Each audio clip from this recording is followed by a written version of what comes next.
चलिए, हरिवंश राय बच्चन के द्वारा एक कविताएं लिखी गई हैं। कहते हैं, लहरों से डरकर नौका पार नहीं होती, कोशिश करने वालों की कभी हार नहीं होती। यूं तो चलती हैं दाना लेकर, दीवारों पे 100 बार फिसलती हैं और चढ़कर गिरना, गिरकर चढ़ना, लेकिन अपनी हिम्मत नहीं हारती। इसलिए कहते हैं, कोशिश करने वालों की कभी हार नहीं होती। आज ऐसे विजुअली इंपेयर्ड शख्सियत से आपकी मुलाकात कराने जा रहे हैं, जिनके माध्यम से करीब 8 साल से विजुअली इंपेयर्ड को एक नया दिशा दिखा रही हैं और एक ऐसी कड़ी खींच चुकी हैं जिसके माध्यम से सारे विजुअली इंपेयर्ड को, चाहे वो टेक्निकल फील्ड हो, जॉब अलर्ट हो, जैसे कम्युनिटी कलर और अनेक माध्यम से रेडियो उड़ान के द्वारा इन्होंने कई विजुअली इंपेयर्ड को सही मार्गदर्शन किया है। जी हाँ, आज आपकी मुलाकात कराने जा रहे हैं रेडियो उड़ान से ज्योति मलिक मैम का। मैम, स्वागत है। Thank you so much. मुझे बहुत अच्छा लगा आपने इतने अच्छे शब्द कहे मेरे बारे में। मेरा जन्म लुधियाना में हुआ। मैं पंजाब से ही बिलोंग करती हूँ और बचपन से ही मुझे ट्यूशन प्रॉब्लम है। तो मेरे पेरेंट्स को तब पता चला जब मैं 3 महीने की थी कि हमारी बेटी देख रही है। आप सोच सकते हैं कि क्या माहौल रहा होगा घर का, क्योंकि जब घर में एक ऐसी लड़की का जन्म हो जो देख नहीं सकती और परिवार में दूर दूर तक कभी किसी ने इस तरह के बच्चे को ना देखा हो, तो ऑब्वियसली सबके दिमाग में एक सवाल आएगा कि कैसे पढ़ेगी, कैसे आगे इसकी शादी होगी। बहुत से सवाल होते हैं। क्या करेगी, पैरों पे खड़ी कैसे होगी, कैसे कमाएगी, बहुत से सवाल थे। बट धीरे धीरे जैसे मैं बड़ी होती गई, 4 साल की थी, रास्ते अपने आप खुल जाते हैं। जैसे आपने कहा, कोशिश करने वालों की कभी हार नहीं होती। कुछ इसमें कुदरत का भी साथ होता है, कुछ अपनी मेहनत होती है। तो मेरी मम्मा को, मेरी मदर को एक बस में रास्ते में जाते हुए के पीछे लिखा था स्कूल फॉर द ब्लाइंड। तो उन्होंने उस बस का पीछा किया। उसमें से एक कपल निकला जिनसे वो मिली और उनसे बात की। उन्होंने कहा कि ब्लाइंड स्कूल होता है, स्पेशल स्कूल होता है, आप अपनी बेटी को हटा सकते हैं। इस वजह से मेरी जर्नी स्टार्ट हुई। फिर मैंने पढ़ाई लिखाई अपनी की। मैम, पढ़ाई में क्या स्ट्रगल हुआ, कितने स्ट्रगल फेस करने पड़े, क्या क्या कठिनाई हुई? बहुत अच्छा सवाल। देखिए, अगर हम देख नहीं सकते हैं और ब्रेल लिपि के थ्रू पढ़ना होता है। जब मैंने special school vocational rehabilitation training centre था वो लुधियाना में, अभी भी वो स्कूल बंद है। मैंने वहां से पहले ब्रेल सीखी। +2 तक तो मैंने बहुत स्मूथली हॉस्टल में रह के पढ़ाई की। एक बार 10th में मेरे मन में आया कि मैं एक स्पेशल स्कूल में पढ़ रही हूँ, क्या मैं किसी नॉर्मल स्कूल में पढ़ सकती हूँ? क्या मैं जनरली सभी बच्चों के साथ जो नॉर्मल है मैं पढ़ सकती हूँ? मैंने कोशिश की, 1-2 स्कूल्स में मैं गई भी, बट उन्होंने मुझे एडमिशन नहीं दिया। उन्होंने यही कहा कि आप सीढ़ियाँ कैसे चढ़ेंगी।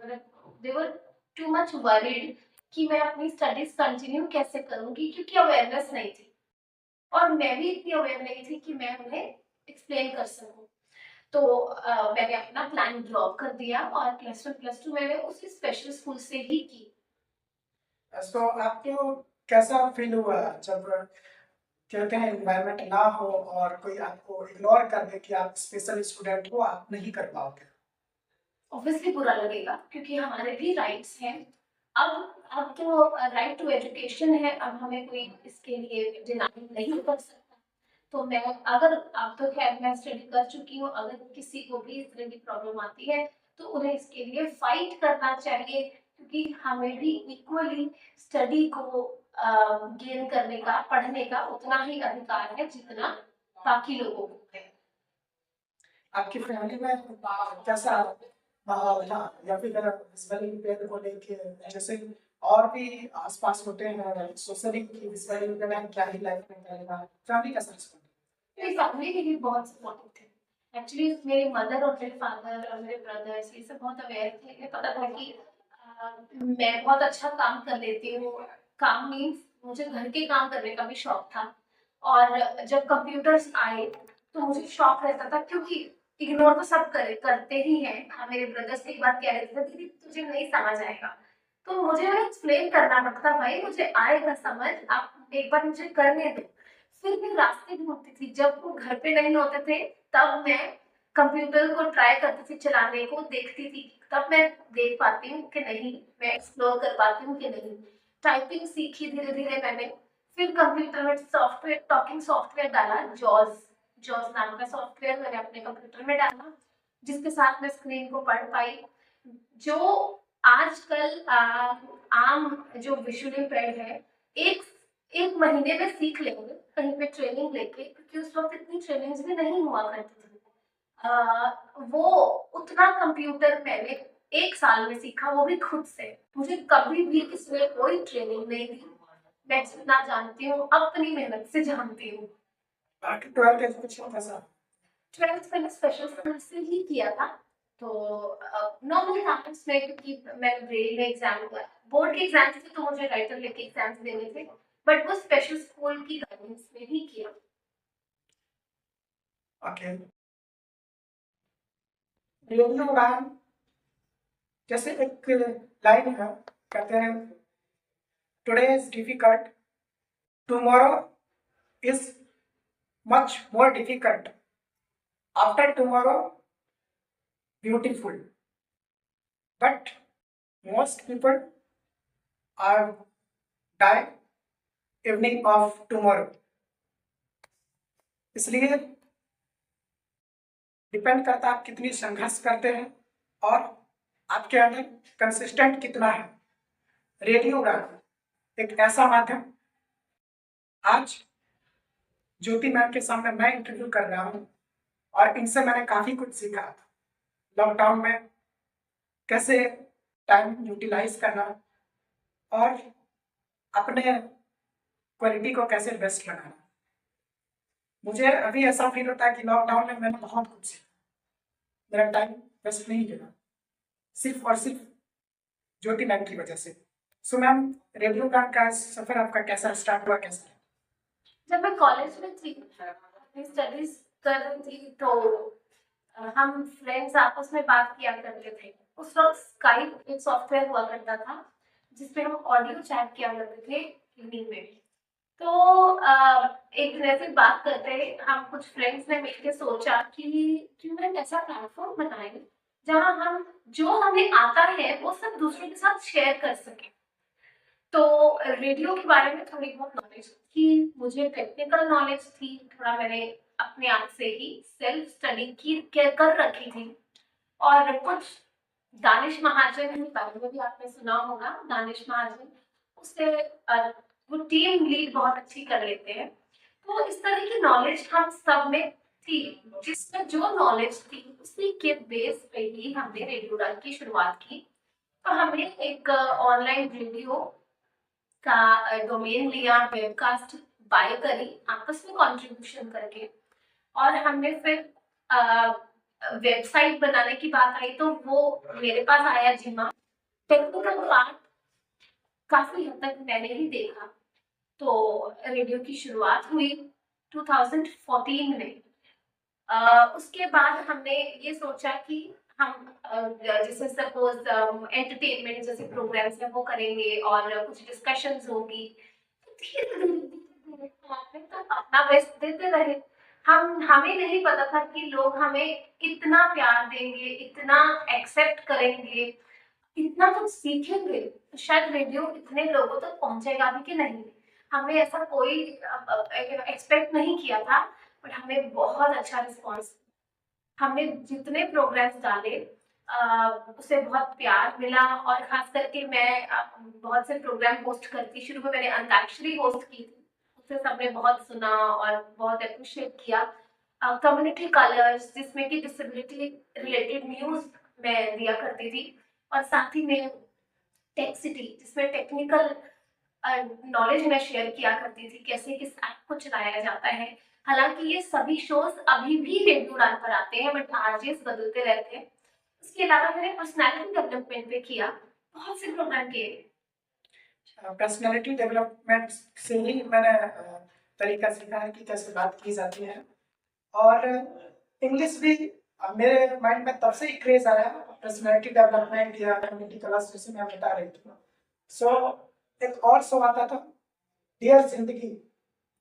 या सो इन सब से मैंने काफी कुछ सीखा, और मेरे जैसे काफी विजुअली इम्पेयर्ड ने प्रेरणा ली है। सो मेरा मोटिव क्या था, मिशन क्या था ऑडियो स्टार्ट करने का? मैंने आपको जैसे पहले बताया कि मिशन यही था कि घर बैठे इंफॉर्मेशन पहुंचाई जा सके। अगर हम कोई सेमिनार करते हैं या हम कोई ऐसा प्रोग्राम करते हैं जिसके लिए सभी सभी को इकट्ठे होना पड़ता है एक जगह पर, उसके लिए हमें ऑडिटोरियम लेना पड़ेगा, और हमें एक बहुत बड़ा प्रोग्राम ऑर्गेनाइज करना होगा, और सबको आने जाने के लिए भी काफी दिक्कत होगी। तो उसी चीज को ध्यान में रखते हुए हमने इसे किया था कि सब लोग घर बैठकर ही रेडियो को सुन सके और इंफॉर्मेशन गेन कर सके। सो यदि वर्तमान स्थिति में बात की जाए तो अभी आप क्या कर रही हैं? क्योंकि और भी स्टूडेंट हैं जिनमें ये क्रेज है कि ज्योति मैम अभी कर क्या रही हैं और क्या क्या साथ में कर सकते हैं। मल्टीपल टैलेंट आप में तो है ही। देखिए, मैं अभी फिलहाल तो अगर मैं अपनी पर्सनल लाइफ के बारे में बताऊं तो मैं अभी वो हाल ही में मैरिड हूँ। मेरा एक बेटा है, मैं उसकी देखभाल कर रही हूँ तो वो भी एक बहुत बड़ा काम है। उसके अलावा मैं professionally state government, Punjab state government में इधर एक स्कूल है, वहाँ मैं टीच कर रही हूँ म्यूजिक सब्जेक्ट में। और रेडियो उड़ान पर मैं एक सेगमेंट होस्ट कर रही हूँ जिसका नाम है मिलाप।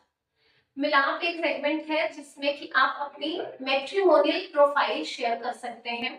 रेडियो उड़ान की वेबसाइट पर रजिस्टर पर क्लिक करके आप मिलाप का फॉर्म फिल कर दें।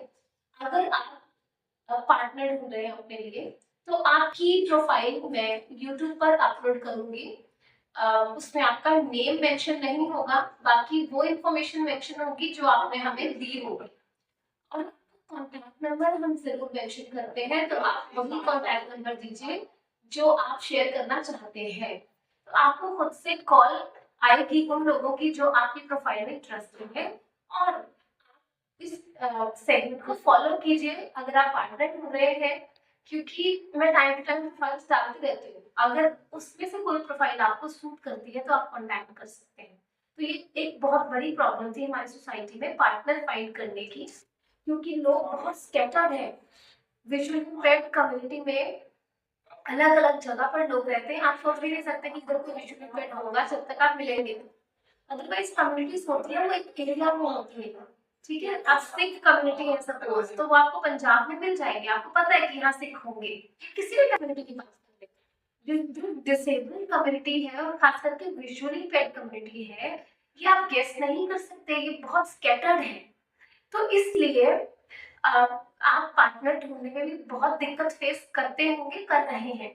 तो वही काम मैंने अब किया है कि मैं मुझे जो प्रोफाइल मिलती है मैं अपलोड करती हूँ, और जो वहाँ पर अपडेट होते हैं वो सब सुनते हैं और एक दूसरे से कांटेक्ट कर पाते हैं। और सबसे बड़ी बात, आपको ये पता चल जाता है कि ये पर्सन डेफिनेटली अपने लिए पार्टनर ढूंढ ही रहा है, तभी तो उसने अपनी प्रोफाइल डाली है। इसलिए ये मेरा अभी फिलहाल चल रहा है। सो ये उनके लिए इंफॉर्मेशन है जो सर्विस में है, जॉब होल्डर है। मैम ये सिर्फ विजुअली इम्पेयर्ड के लिए है या फिर ऑल डिसेबिलिटीज, ऑल डिसेबिलिटीज। अगर कोई नॉन डिसेबल है जो डिसेबिलिटीज पर्सन विद डिसेबिलिटीज के साथ इंटरेस्टेड है मैनेजमेंट, उनकी भी प्रोफाइल हम डालेंगे। ओके। सो एक बहुत खूबसूरत इनिशिएटिव है। आप सब इंटरेस्टेड हैं तो डेफिनेटली ट्राई कर सकते हैं, बट आप खुद सेल्फ डिपेंड होने चाहिए। और मैम फ्यूचर में यदि विजुअली इम्पेयर्ड को अपनी करियर ग्रो करना है तो उनको क्या करना चाहिए? देखिए, सबसे पहले स्टडीज, आप अच्छे कॉलेज से स्टडी कीजिए। देखिए, कॉलेज की सपोर्ट मिले ना मिले आपको बहुत मेहनत करनी पड़ेगी, क्योंकि हमें भी हमारे टाइम पे सपोर्ट नहीं मिली। जैसे आज मैं जैसे आज मैं पंजाब यूनिवर्सिटी में हूँ, यहाँ पर आज जो माहौल है, आज जितनी सपोर्ट है, जैसी लाइब्रेरी है और जैसा यहाँ पे इन्वायरमेंट है, ये हमारे टाइम में नहीं था। आज से 12 साल पहले की बात कर रही हूँ। तो उस टाइम पे हमें अपने नोट्स खुद बनाने पड़ते थे, हमें रिकॉर्डिंग्स खुद करवानी पड़ती थी। अब एआई का जमाना है तो आपको टेक्निकली स्ट्रांग होना बहुत जरूरी है। Number 1 studies, number 2 technically strong होना। जितने आप टेक्निकली स्ट्रांग होंगे उतने आप इंडिपेंडेंट होंगे। तो ये दो चीजें मैं बोलती हूँ अपने करियर को इम्प्रूव करने के लिए, ये दो चीजों पे आप काम कीजिए। अगर आपने अच्छी स्टडीज किए हैं तो आपके पास सर्टिफिकेट्स होंगे तो ऑब्वियसली आप अच्छी जॉब ले सकते हैं। अगर आप टेक्निकली स्ट्रांग हैं तो आप अपने वो काम कर सकते हैं जो जो हम कई बार दूसरों के ऊपर डिपेंड हो जाते हैं, तो जॉब अच्छे से निभा सकते हैं। और उसके अलावा बाकी जो बेसिक स्किल्स होनी चाहिए वो तो देखिए आप सब जानते हैं। सो थैंक यू मैम, काफ़ी इंटरटेनिंग रहा और काफ़ी कुछ सीखने को मिला आपके इस सेशन से। बट आइए अब कुछ शॉर्ट क्वेश्चन करते हैं और रैपिड फायर राउंड खेलते हैं। मैम, फ्लाइट ऑफ फ्लाई आप काफ़ी इस्तेमाल करती हैं, इसका अर्थ क्या है?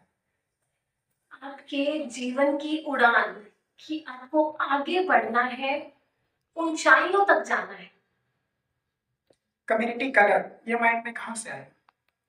हमारी कम्युनिटी के रंग, यानी कि जहाँ पे हम रहते हैं, जैसे कि डिसेबल्ड कम्युनिटी है, इसके रंग, मतलब कि जो कुछ इस कम्युनिटी में हो रहा है, अच्छा बुरा, सही गलत, किसी भी तरह का, उसके बारे में सबको अवेयर करना। दृष्टिबाधित के लिए एक वर्ड, विजुअली इम्पेयर्ड या blind? Visually impaired. Okay. Social में जैसे अभी अभी भी कई कुरीतियां हैं, तो उनको आप क्या मैसेज देना चाहेंगी जो विजुअली इम्पेयर्ड को एक्सेप्ट नहीं करते? देखिए, जो एक्सेप्ट नहीं करते उन्हें हम अपनी तरफ से थोड़ा अवेयर ही कर सकते हैं। नहीं होते तो उनसे थोड़ी दूरी बना लें, यही हो सकता है। और कोशिश करें जितने अच्छे से अच्छे कैंपेन्स आप चला सकें, लोगों को अवेयर कर सकें, कुछ इंटरेस्टिंग करें ताकि लोग इंटरेस्ट दिखाएं। ओके। रेडियो उड़ान के माध्यम से और अभी हम लोगों को क्या सीखने को मिलेगा? रेडियो उड़ान लगातार अलग अलग तरह के प्रोग्राम्स चलाता रहता है। तो डिसेबल्ड कम्युनिटी में जो कुछ भी हो रहा है, अभी तक जो चल रहा है वो तो आप सीख ही रहे हैं। फ्यूचर में जो होगा आपको एडवर्टाइजमेंट के थ्रू पता चल जाएगा। अभी तक कुछ नहीं कह सकते। Okay, so thank you ma'am, all the best and God bless you. आप हमें अपना कीमती समय दी और उम्मीद करेंगे ऐसा ही आपसे मुलाकातें होती रहें और सारे स्टूडेंट कुछ ना कुछ सीखते रहें। So thank you. जी, और आप सब भी रेडियो उड़ान जरूर सुनते रहें। रेडियो उड़ान की ऐप इंस्टॉल कर लें, जो कि रेडियो उड़ान के नाम से ही है, और वेबसाइट पे भी रेडियो उड़ान को सुन सकते हैं। Thank you so much. ताकि रेडियो उड़ान से आपको बहुत इंफॉर्मेशन प्राप्त होते रहे। Thank you.